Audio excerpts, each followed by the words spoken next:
अस्सलाम वालेकुम my cute friends. आज का न्यू पार्ट लेकर आ चुकी हूँ, तो चलिए आज के न्यू पार्ट को स्टार्ट करते हैं। उस पार्ट में हमने देखा था कि विंग ने अपना हार्ट वांग जी को दे दिया था और विंग मर गया था और उसकी लाश वहाँ से गायब हो गई थी और वांग जी वहीं पर ही बेहोश हो गया था। सीन कट होती है, हमें वांग जी का सीन दिखाया जाता है। वांग जी जो कि था अपने रूम में था और उसे बेड पर लेटा दिया था और वो अभी तक बेहोश था और वेंचिंग उसे बार बार चेक कर रही थी। सब लोग की आंखों में आंसू थे। सिचैन और लैंचरन ने कहा, वांग जी अब कैसे रहेगा, वो अब कैसे जिएगा, और विंगी तो उसके साथ नहीं है। जियांग चैंग तो बुरा ही रो रहा था और जो न्यू हुसैन था वो वेंडिंग से बात कर रहा था। न्यू हुसैन ने कहा, तो तुम एक ड्रैगन हो? न्यू हुसैन ने कहा, हाँ मैं एक ड्रैगन हूँ, मैं एक वाइट ड्रैगन हूँ और मेरी दीदी भी। हम दो इंसान नहीं हैं। ये सुनकर जो न्यू हुसैन था वो तो फिर से कोमा में जाने वाला है। वेंडिंग ने कहा, क्या तुम्हें जानने के बाद मुझसे अलग हो जाओगे? न्यू हुसैन ने कहा, नहीं ऐसी बात नहीं है, वो दरअसल पता चलने की वजह से जैसे कि मुझे शौक लगा। वेंडिंग ने कहा, मुझे पता नहीं था कि तुम्हें इतनी जल्दी पता चल जाएगा। न्यू हुसैन ने उसकी तरफ देखा और स्माइल किया और फिर उन दोनों ने एक दूसरे को हग किया। उसके बाद इधर जो सीन होता है दिखाया जाता है वांग जी को। वांग जी जो था बेहोश था, तभी उसकी आँख खुलती है और वांग जी बैठ गया। वांग जी ने कहा, विंग विंग कहाँ है, विंग कहाँ है? वांग जी की आंखों में आंसू आ गए थे। वांग जी रोते हुए बाहर आ गया दौड़कर अपने कमरे से और उसके पीछे पीछे सब लोग। लहचरन ने कहा, वांग जी बेटा ऐसे मत दौड़ो, अभी तुम्हें ऐसा नहीं करना चाहिए, अभी तुम्हें आराम करना चाहिए। वांग जी जो कि था आसमान की तरफ देखते हुए कहा, विंग विंग मैं तुम्हें कहता हूँ, अभी मेरे सामने आओ, अभी नीचे आ जाओ तुम। अगर तुम नहीं आओगे ना तो मैं खुद को ख़त्म कर दूँगा। वेंचिंग वांग जी के पास चला गया। उसने वांग जी के हाथ को पकड़ते हुए कहा, वांग जी शांत हो जाओ। वांग जी ने कहा, शांत हो जाओ कैसे? वो क्यों वो क्यों नहीं आवाज़ दे रहा है? वो क्यों नहीं मेरी बातों का जवाब दे रहा है? वो क्यों नहीं नीचे आ रहा है? वो मेरे सामने क्यों नहीं आ रहा है? और तुम कह रहे हो कि मैं शांत हो जाऊँ? वेंचिंग ने कहा, तुम शांत हो जाओ और मेरी बात सुनो, यहाँ पर बैठ जाओ। वांग जी ने कहा, पहले उससे कहो मेरे सामने आने के लिए, उसके बाद मैं सामने आने के बाद मैं शांत हो जाऊँगा। वेंचिंग ने कहा, चुप हो जाओ। और फिर उसने वांग जी के हाथ को पकड़ा और पकड़ने के बाद उसे बिठाया। उसने कहा, वांग जी मेरी बात ध्यान से सुनो। वांग जी जो कि था वो रो रहा था। वेंचिंग ने कहा, वांग जी मुझे पता है कि इस वक्त तुम्हारे दिल पर क्या बीत रही है। मुझे पता है कि ऐसे वक्त पर मैं तुम्हें कुछ बोल भी सकता हूँ तो तुम नहीं समझोगे, लेकिन ये बहुत ज़रूरी बात है, तुम्हें समझना ही होगा। वांग जी ने कहा, मुझे नहीं जीना है, मुझे भी मर जाना है। क्या मरने के बाद मैं उसके पास चला जाऊँगा? वेंचिंग ने कहा, वांग जी मेरी बात को सुनो अच्छे से। इस वक्त ना तुम्हें अपना ख्याल रखना चाहिए, ध्यान रखना चाहिए, ध्यान से चलना चाहिए, अच्छे से खाना खाना चाहिए। वांग जी ने कहा, हाँ क्यों?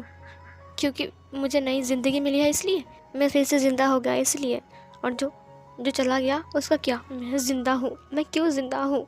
मुझे सब कुछ नहीं करना, मैं मर जाऊँगा। वेंचिंग ने कहा, नहीं तुम ज़िंदा हो इसीलिए मैं नहीं बोल रहा हूँ। वांग जी सबके फेस की तरफ देखते हैं, सब लोग ही वहीं पर खड़े थे। फिर वेंचिंग ने कहा, वांग जी तुम्हारी ज़िंदगी के लिए मैं ये सब नहीं बोल रहा हूँ, बल्कि तुम्हारे अंदर जो ज़िंदगी है। और फिर ये बोलकर उसने वांग जी की पेट के ऊपर वांग जी के हाथ को लेकर रखा। फिर वेंचिंग ने कहा, उसके लिए बोल रहा हूँ। वांग जी तो ये सुनकर हैरान था, मेरे अंदर ज़िंदगी मतलब? वेंचिंग ने कहा, वांग जी तुम्हारा और विंग का प्यार तुम्हारे टमी के अंदर बड़ा हो रहा है। वांग जी ये सुनकर हैरान था। उसने वेंचिंग की तरफ देखते हुए कहा, कि क्या मतलब है तुम्हारा? वेंचिंग ने कहा, वांग जी तुम माँ बनने वाले हो, तुम्हारे अंदर विंग का एक टुकड़ा है। विंग और तुम्हारा एक छोटू सा जान तुम्हारे अंदर पड़ा हो रहा है। वांग जी क्या तुम उसके लिए नहीं जियोगे? वांग जी जो कि ये सुनकर हैरान था, उसने अपने पेट के ऊपर हाथ रखा। उसने वेंचिंग की तरफ देखते हुए कहा, क्या कहा तुमने? मैं? वेंचिंग ने कहा, हाँ ये सच है, तुम्हारा और विंग का। वेंचिंग की बात सुनकर वांग जी का जो फेस था उसके ऊपर छोटा सा स्माइल आ गया था और उसने अपनी बेली की तरफ देखा, अपनी टमी की तरफ देखा। सिचैन और लैंचरन उसकी ये स्माइल देखकर उन उन दोनों की होठों पर भी स्माइल आ गए थे। यहाँ तक कि जो न्यू सिन था उसकी होठों पर भी स्माइल आ गया था। लेकिन जियांग चैंग की आंखों में और वैन जिंग की आंखों में सिर्फ आंसू ही थे। लेकिन उन्होंने जब वांग जी की होठों की स्माइल देखा तब उन्होंने भी स्माइल किया। फिर जियांग चैंग सामने आते हुए कहा, हमारा स्वर्ग का सम्राट चला गया, लेकिन जाते जाते हमें एक नई बारिश देता गया। अब एक नया सम्राट आ रहा है, इसीलिए वांग जी तुम्हें अपना ख्याल रखना है, तुम्हें इसे बड़ा करना है। ये बनेगा स्वर्ग का अगला सम्राट। विंग का सिंहासन तो इसे ही मिलना चाहिए।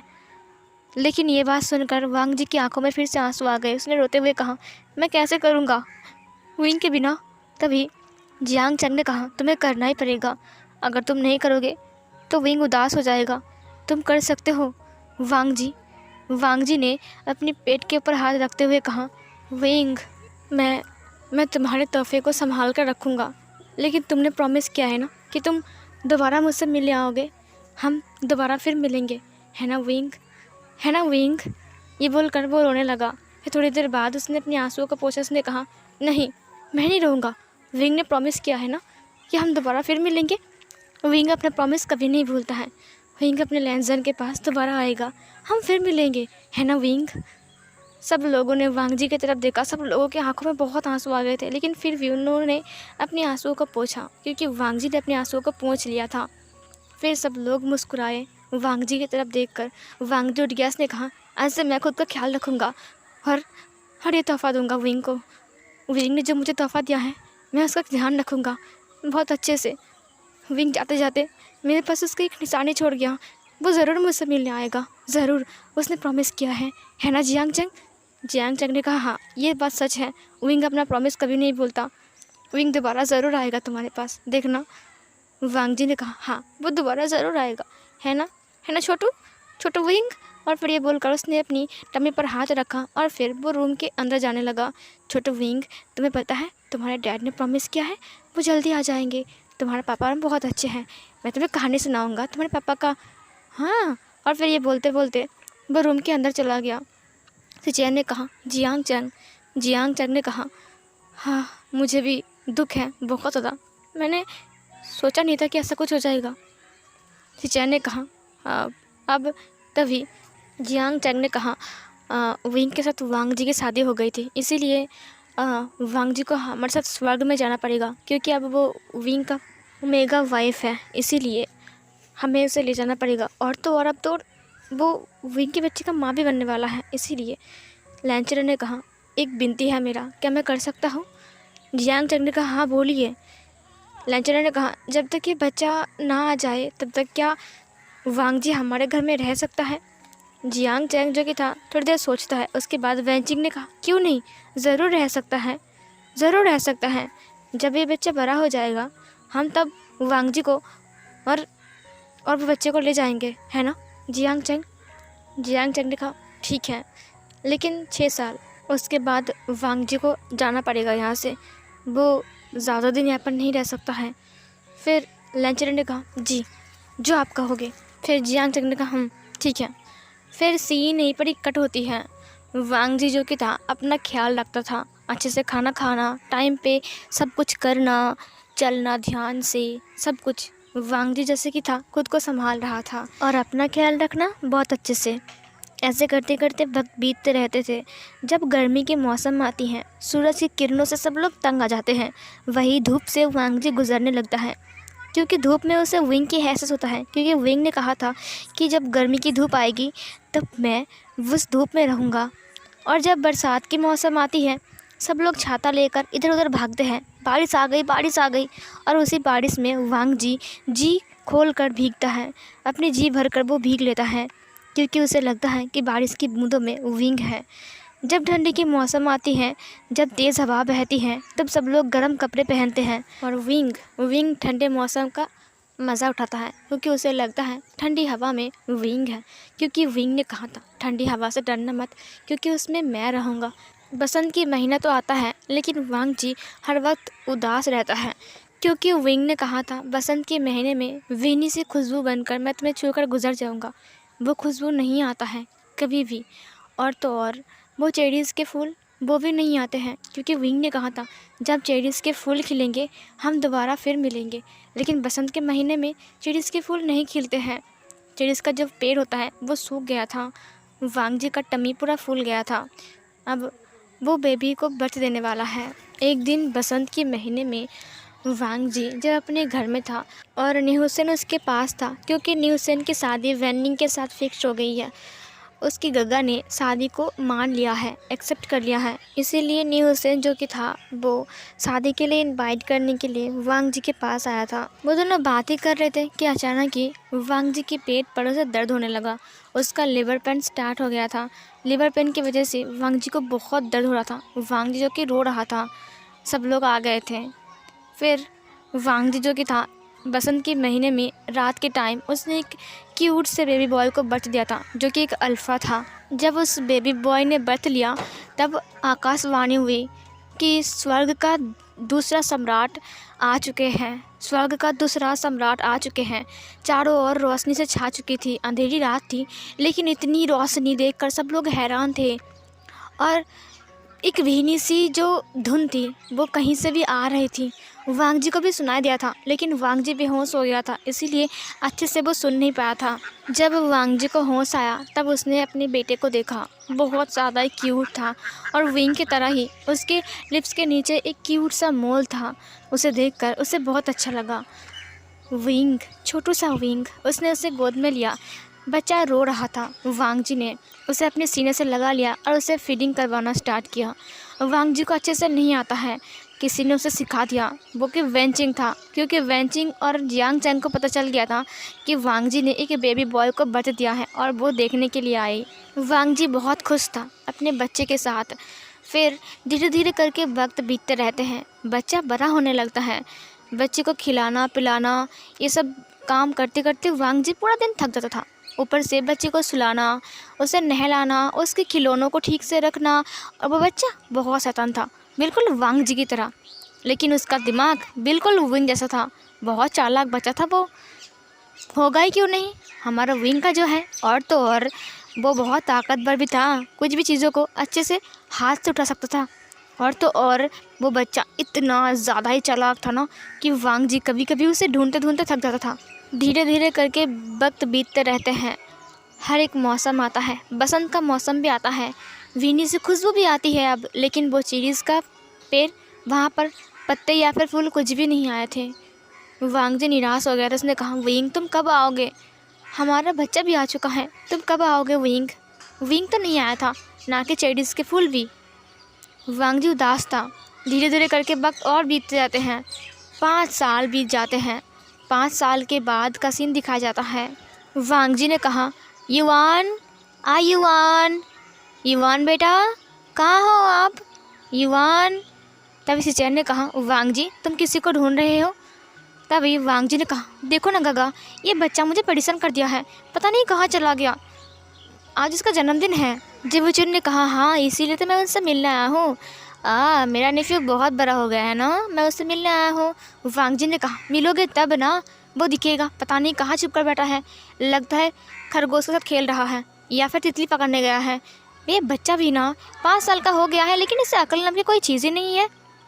तभी लैंचरन आते हुए कहा, बिल्कुल ऐसा मत बोलो, मेरा युवान बहुत अच्छा है, समझी तुम?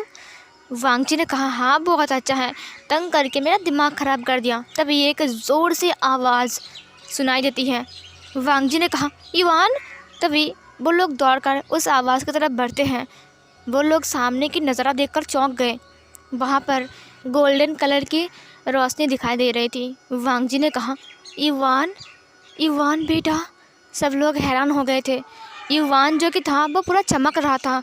उसके रूप्स गोल्डन कलर के बन गए थे। उसके सिर पर ताज आ गए थे। वांग जी ने कहा, ये क्या हो रहा है, ये क्या हो रहा है?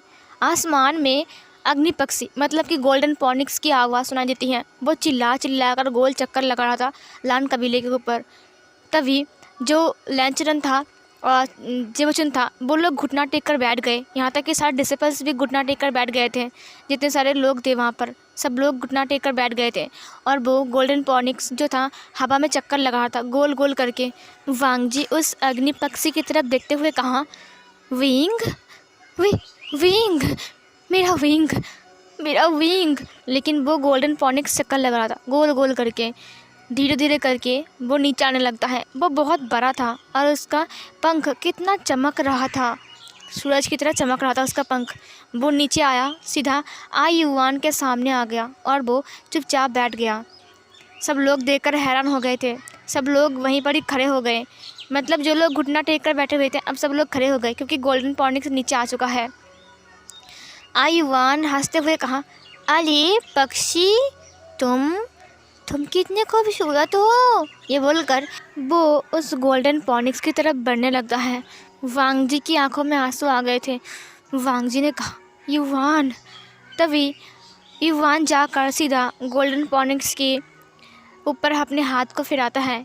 गोल्डन पॉनिक्स ने भी अपने सिर को झुका लिया और उसे अपने सिर के ऊपर, मतलब कि फोrehead के ऊपर हाथ लगाने दिया और वो प्यार से सहलाता है। उसके बाद युवान ने कहा, अरे मॉम, अंकल, मामा जी, ये देखिए। अरे दादाजी, ये देखिए, ये पक्षी कितना खूबसूरत है ना। और मेरा कपड़ा ये कैसे बदल गया, मुझे समझ में नहीं आ रहा है। मैं तो बनिश के साथ खेल रहा था। मॉम, वांग जी की आंखों में सिर्फ आंसू थे। युवान जो था अपने मॉम के पास आया। उसने कहा, मॉम सुनो ना, क्या हम इस पक्षी को हमारे साथ रख सकते हैं? ये कितना प्यारा है ना, ये कितना खूबसूरत है। इसके सुनहरे रंग के पंख हैं, जैसे कि ये गोल से बना है ना। वांग जी ने कहा, हाँ सही कहा तुमने, बहुत खूबसूरत है, बहुत खूबसूरत। उस गोल्डन पॉनिक्स ने फिर से चिल्लाया। युवान ने कहा, अरे तुम चिल्ला क्यों रहे हो, मैं हूँ ना यहाँ पर, तुम चिंता मत करो। मेरी मॉम बिल्कुल भी बुरी नहीं है, वो मुझे डांटती है, तुम्हें नहीं डांटेंगी, देखना, तुम्हें खाना खिलाएंगे ना हम, तुम बड़े हो जाओगे, पता है। और फिर ये बोलकर वो पक्षी के पास आने लगता है। तभी वो पक्षी जो था, मतलब अग्नि पक्षी, वो अपने दोनों पंख को फैलाता है। युवान वहीं पर रुक गया। उसने कहा, ये तुम क्या कर रहे हो? फिर वो आग के गोले में बदलने लगी। उसकी दोनों पंख से दो बड़े बड़े आग के गोले निकलते हैं और फिर वो ऊपर की तरफ चले गए। युवान जो था उसने कहा, अरे वाह, इसे मैजिक आती है। फिर उसने आसमान की तरफ देखा जहाँ पर दो बड़े बड़े गोले जो थे आग के, वो लोग घूम रहे थे, चक्कर खा रहे थे। वांग जी अचानक से ही उसे दिल की धड़कन बहुत तेज़ महसूस हुई। उसने अपने दिल के ऊपर हाथ रखा और उसके दिल के अंदर से वो गोल्डन हार्ट, गोल्डन कलर से वो गोल्डन रोशनी बाहर आती है। सब लोग देखकर हैरान हो गए थे। Golden heart, oh my God.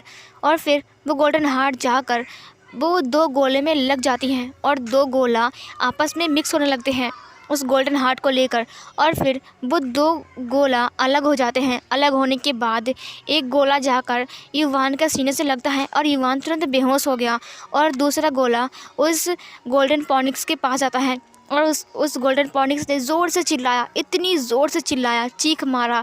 और वो चीख बिल्कुल भी बुरी नहीं थी, वो बहुत अच्छी थी।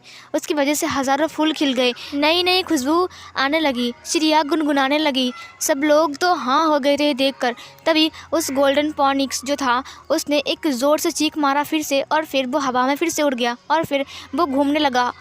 और जो वांग जी था वो युवान के पास आया। उसने कहा, युवान तुम्हें क्या हो गया? युवान आँखें खोलो, युवान उठो। युवान ने आँखें खोलते हुए कहा, वो पक्षी, वो कितना प्यारा है। वांग जी ने अपने ऊपर की तरफ देखा, वहाँ पर वो गोल्डन पॉनिक्स नहीं था। वांग जी ने कहा, विंग। और तभी उसने युवान की तरफ देखा। युवान जो कि था वो चमक रहा था। फिर वांग जी ने कहा, गोल्डन पॉनिक्स ने तुम्हें चुना है, तुम स्वर्ग के सम्राट बन गए हो, तुम अगली स्वर्ग के सम्राट बनोगे। युवान, मेरा युवान। और फिर ये बोलकर उसने युवान को हग कर लिया। युवान ने कहा, मॉम, वो पक्षी कहाँ चला गया? मुझे वो चाहिए, वो क्यों चला गया? वो कितना प्यारा था मॉम।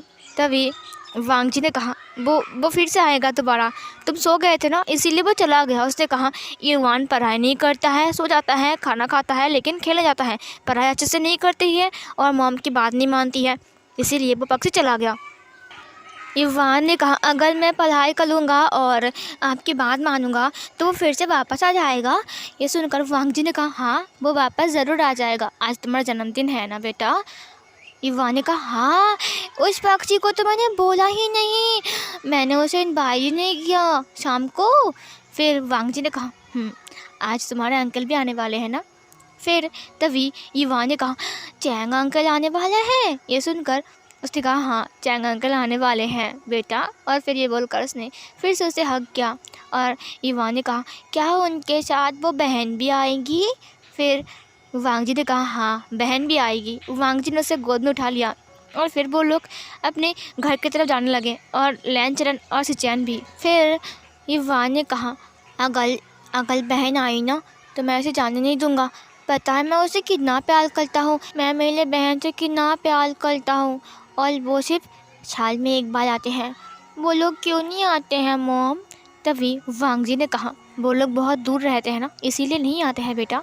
युवान ने कहा इसीलिए वो लोग साल में एक बार सिर्फ मेरे जन्मदिन के दिन ही आते हैं, नहीं तो नहीं आते हैं, है ना। काश मेरा जन्मदिन साल में 5 बार होता। ये सुनकर तो वांग जी पूरा हैरान था। वांग जी ने कहा साल में 5 बार जन्मदिन। युवान ने कहा हाँ, साल में 5 बार जन्मदिन। उसने अपने 10 फिंगर को दिखाते हुए कहा 5 बार। पता है अगर साल में 5 बार मेरे जन्मदिन होता ना तो ना 5 बार बहन और अंकल और आंटी मुझसे मिलने आते हैं ना मम्मा। वांग जी ने कहा ये 5 नहीं 10 दिखा रहे हो तुम। फिर युवान ने कहा हाँ वो मेरा मतलब है 5 5, मतलब कि डबल 5। वांग जी ने कहा शैतान कहीं का, चलो घर चलो, खाना खाओगे नहीं, भूखा नहीं हो तुम। युवान ने कहा मुझे जाना है ना मॉम, वो लोग कहाँ पर रहते हैं, क्या वो लोग बहुत दूर रहते हैं। वांग जी ने कहा हाँ, वो लोग बहुत दूर रहते हैं। जेबुचन ने कहा अच्छा, युवान को जाना है वहाँ पर। युवान ने कहा हाँ मामा सुनो ना, क्या आप मुझे जा सकते हो लेकर, मुझे भी जाना है वहाँ पर, मुझे यहाँ पर अच्छा नहीं लगता, मुझे बहन के साथ लेना है। लैंचरन ने कहा हाँ जाओगे तुम जाओगे बेटा, तुम जाओगे, तुम वहीं पर ही जाओगे, असल में तुम्हारा घर तो वहीं पर ही है। लगता है तुम्हारा जाने का वक्त हो चुका है, अब शायद हमें अब दुखी होना पड़ेगा। युवान ने कहा क्या सच में मेरा जाने का वक्त हो चुका है। वांग जी ने कहा और फिर युवान ने कहा इसका मतलब मैं बहन से मिलने जा रहा हूँ, मुझे नीचे उतारो। तभी वांग जी ने कहा क्यों, तुम खाना नहीं खाओगे। युवान ने कहा नहीं नहीं मुझे नीचे उतारो, मैं चल सकता हूँ ना।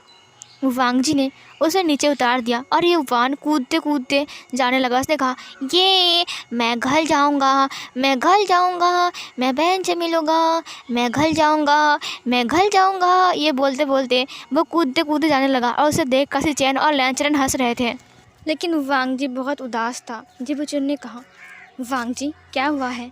वांग जी ने कहा क्या वो विंग था। जिबुचुन ने कहा मुझे नहीं पता, लेकिन मुझे ऐसा क्यों लगा कि वो विंग था। अगर वो विंग था तो वो मुझसे मिला क्यों नहीं उसने। तभी जेबुचुन ने उसके कंधों पर हाथ रखते हुए कहा चिंता मत करो, विंग अपना प्रॉमिस नहीं भूलता है। वांग जी ने कहा काश विंग मेरे साथ होता। तभी युवान ने चिल्लाते हुए कहा मम्मी कहाँ दो, मुझे भूख लगी है बहुत ज़्यादा, मेरे पेट में चूहे दौड़ रहे हैं, शायद वो लोग लेस पे जीत भी गए, मुझे भूख लगी है। तभी सिचैन ने कहा वांग जी जाओ, उसे भूख लगी है ना। वांग जी ने कहा ठीक है। फिर वांग जी अंदर आ गया। युवान जो कि था बेड पर बैठा हुआ था। वांग जी ने कहा तुम मुझे बिना बताकर कहाँ गए थे। युवान ने कहा वो मैं ना वो बनीज को देखने गया था, वो लोग भूखे थे ना, और उनके कोई नहीं आया ना खाना पका कर खिलाने वाला, आप तो नहीं देते ना उनको खाना। वांग जी ने कहा वो खाना नहीं खाते हैं, वो लोग घास खाते हैं, गाजर खाते हैं, गोभी का पत्ता खाते हैं, समझे। युवान ने कहा तो क्या आप गोभी के पत्ते, गाजर और घास से खिचड़ी बनाकर नहीं दे सकते हो, वो लोग कच्चे कच्चे खाते हैं। वांग जी जो कि था उसकी बात सुनकर हंसते हंसते हुए कहा इसका दिमाग भी ना, बदमाश कहीं के, आ जाओ खाना खा लो। फिर युवान ने कहा मैं गुड बॉय हूँ, मुझे पता है, समझे। और फिर ये बोलकर वो अपने टेबल के पास आकर बैठ गया। उसने कहा मम्मी आपने क्या बनाया है।